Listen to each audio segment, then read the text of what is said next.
Okay, આ વિડીયોમાં આપણે છે ને કાઉન્ટર ટ્રેડ એની સિસ્ટમ જોઈએ. મારી પાસે બે ટોટલ સિસ્ટમ, એક આગળની બતાવી રીતે ટ્રેન્ડ ફોલોઈંગ અને કાઉન્ટર ટ્રેડ. મતલબ માર્કેટ નીચે પડે છે, ક્યાંક એના સપોર્ટ આવે ને ત્યારે થોડુંક બાઉન્સ બેક મળતું હોય છે. એ આપણે લાઈફમાં શીખવા મળ્યું હતું કે ભાઈ નીચે જશે ને થોડું ઘણું કંઈક પુલ બેક મળે તો એમાંય રેલી લે, કેમ કે નવરા બેઠા કે આપણે કરી જ નથી શકતા. ઘણી વખત બાઉન્સ બેક કરવાનો ટાઈમ લાગતો, એટલે થોડું થોડું કંઈક નાના નાની ક્વોન્ટિટીમાં ટ્રેડ કરવો હોય ને તો એના માટે કાઉન્ટર ટ્રેડ છે. હવે એ કઈ રીતના કામ કરશે? હવે નિફ્ટી બેંક નિફ્ટીના એ જ પ્રમાણે 30 મિનિટનો ચાર્ટ છે. 30 મિનિટ ને 1 કલાકના ચાર્ટમાં એમાં જોવાનું છે ને એન્ટ્રી ને એક્ઝિટ એ બી સેમ ચાર્ટમાં જ જોવાનું છે, 30 મિનિટના ચાર્ટમાં. હવે હું તમને આમાં એક્સપ્લેન કરું કઈ રીતના થશે આ સિસ્ટમ. આમાં કોઈ ઇન્ડિકેટર કામ નહીં કરે, કોઈ મૂવિંગ એવરેજ કે આરએસઆઈ, કેમ કે આ બધા સિસ્ટમથી આખું વિરુદ્ધ થશે.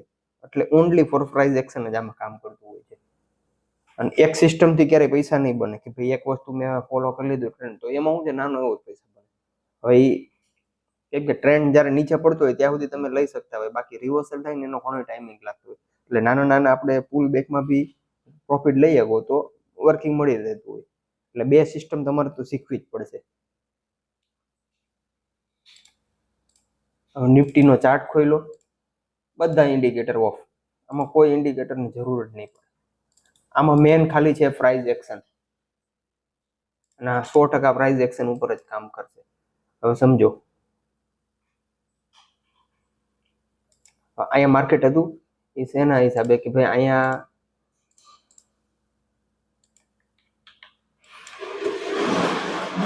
આ સપોર્ટ છે, સપોર્ટ ઝોન. તો એ અહીંયા માર્કેટ આવીને તરત ઉપર નથી વહી જતું, ક્યાં તો નીચે નથી વહી જતું.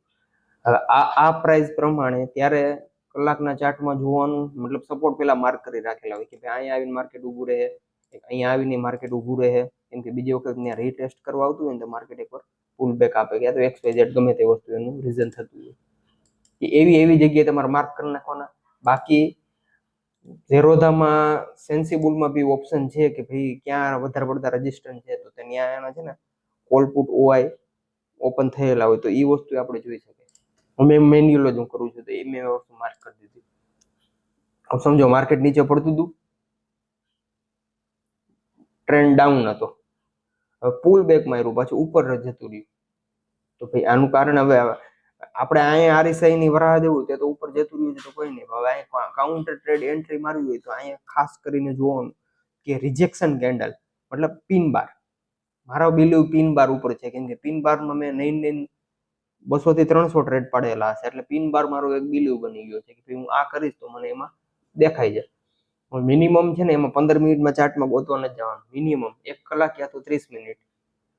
પિન બાર મળે ને, પિન બારથી તમે સેલ કરી દેવાનું, એનાથી એક્ઝેક્ટલી ઉપર એસએલ ગોઠવી દેવાનું. અને ક્વોન્ટિટી હંમેશા આમાં નાની રાખવી પડશે, કેમ કે આખો ફ્લો જાય છે ટ્રેન્ડની સામેની દિશામાં આપણે કામ કરવા જઈએ છીએ, તો ફ્લો નેગેટિવ છે, એના હિસાબે ક્વોન્ટિટી હંમેશા નાની. હા, શોર્ટ ટર્મ પ્રોફિટ મળશે, તમને મજા આવી જાય, પણ ક્વોન્ટિટી સ્મોલ. પિન બાર બને ને તો જ વચ્ચે ક્યાંય કુસ્તી કરવા જઈએ છીએ, હજી હું પણ જાઉં છું, પણ એ એસએલ 3-4 હજાર રૂપિયા આપણા લઈને જાય એ વસ્તુ દેવાનું નથી. પિન બાર મળે તો એન્ટ્રી ઠીક છે, બાકી ન મળે તો કોઈ ઇશ્યુ નથી. હવે અહીંયા પિન બાર આપણે સેટ કરી એસએલ મૂકી દીધો, હેન્ડસમ પ્રોફિટ મળે. આવી સેમ બીજી જગ્યાએ માર્ક કરવાનું, કોઈ કલાકમાં બી જોવાનું, કલાક અને 30 મિનિટ. હવે સમજો જો આમાં બીજે ક્યાંક માર્ક કરેલું હોય બતાવું, સમજો આ રિજેક્શન ક્યાં હતું, ત્યાંથી પુલ બેક આપ્યું 30 મિનિટમાં. અહીંયા કંઈક જોઈ લેવાનું કે અવેલેબલ છે એવું કંઈક આપણે સોર્સિસ કે ભાઈ કોન્ફિડન્સ કરીએ કે મળે તો ઠીક છે, બાકી ન મળે તો આમાં એટલું બધું કે ખાસ ગોતવાનું નહીં. લિમિટેડ પિન બાર મળતો હોય ત્યાંથી સેલિંગ તમે એન્ટ્રી પ્રોપર બનાવી શકો. આ જ રીતના સેમ ઓપ્શન તો સેમ તમારે ડેલ્ટા વાળો 60 વાળું જ લેવાનું છે. એન્ટ્રી ને એક્ઝિટ પિન બાર થી રિજેક્શન જે કેન્ડલ છે એની ઉપરથી જ એનો એસએલ કમ્પ્લીટ કરી દેવાનો. ટાર્ગેટ નિયર બાય રેઝિસ્ટન્સ પાસે મતલબ રાખી દેવાનું.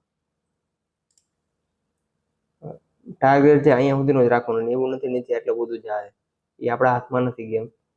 લિમિટેડ એમાં કરીને પ્રોફિટ બુક કરીને કેરી ફોરવર્ડ આ ટ્રેડ ન થવો જોઈએ. ફોરેક્સ માર્કેટમાં શું છે, એમાં 3 તમારે ટાઈમ ફ્રેમ જોવી પડશે, એકમાં નહીં મેળ આવે. 30 મિનિટ, 1 અવર, કેમ કે 24 કલાક માર્કેટ છે. જો 15 મિનિટમાં આવું ગોતવો જશે બધી જગ્યાએ તમને દેખાઈ જશે કે ભાઈ આવું રિજેક્શન થયું, સપ્લાય ઝોન મળે છે, ફલાણું ઠીકાણું, એવું નહીં હાલે. 30 મિનિટમાં, કલાક, 2 કલાકમાં જ્યાં તમને ક્યાંક રિજેક્શન કેન્ડલ મળે ત્યારે તમારે એનો ટ્રેડ પ્લાન કરી શકાય. હવે મતલબ બીટીસીમાં લઈ લો, ચલો 1 કલાકમાં ક્યાંય રિજેક્શન કર્યું. હવે પેલા મેં એક તો હું માર્ક કર્યું, સપ્લાય ઝોન, રેઝિસ્ટન્સ ઝોન. એક અહીંયા છે કે અહીંયા આવ્યું હતું વારે વારે રિજેક્શન થતું હતું. નાની ટાઈમમાં કહે તો 3 કલાકમાં તમે જોઈ લ્યો તો યાર મોટું આવું હોય ને.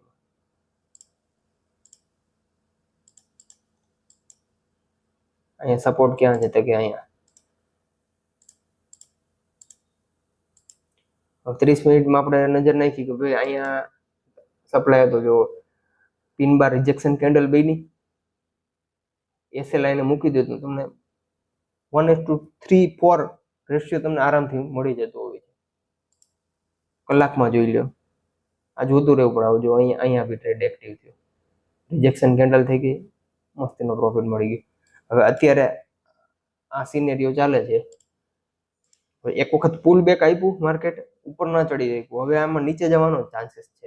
અહીં કંઈક રિજેક્શન કેન્ડલ મળે તો બી સેલિંગ ટ્રેડ નાના પોઝિશન પ્રમાણે તમે લઈ શકાય. ઓકે, બે જ વસ્તુ છે અને આ જ કન્સિસ્ટન્ટ સિસ્ટમ પ્રમાણે તમારે કન્ટિન્યુ પાડતું જ રહેવો તો તમને એક સમય આનું રિઝલ્ટ મળશે અને 100% છે. પણ સિસ્ટમ કઈ રહી, હવે આના કાલ સવારે ઉઠીને હું વચ્ચે હું શું કરતો કે અલગથી બીજી સિસ્ટમ ગોતી આવું કે ઓલો ફલાણો ભાઈ શું કહે છે એનું હાલું જોઈએ, એ વચ્ચે એકાદું ઇન્ડિકેટર નાખે એટલે એના અલગ આખા પેરામીટર હોય, આમાંય અલગ હોય, એટલે એ બધું કોઈ તાડમેલ ન બેસે. આપણો એક્સપિરિયન્સ એમાં કામ નહીં લાગે તો કોઈ મતલબ નથી. એટલે આપણે જે આવડે છે એ જ વસ્તુ આમાં એડ ઓન કરીને એના ઉપર જ કામ કરવું પડશે. Okay, that's all.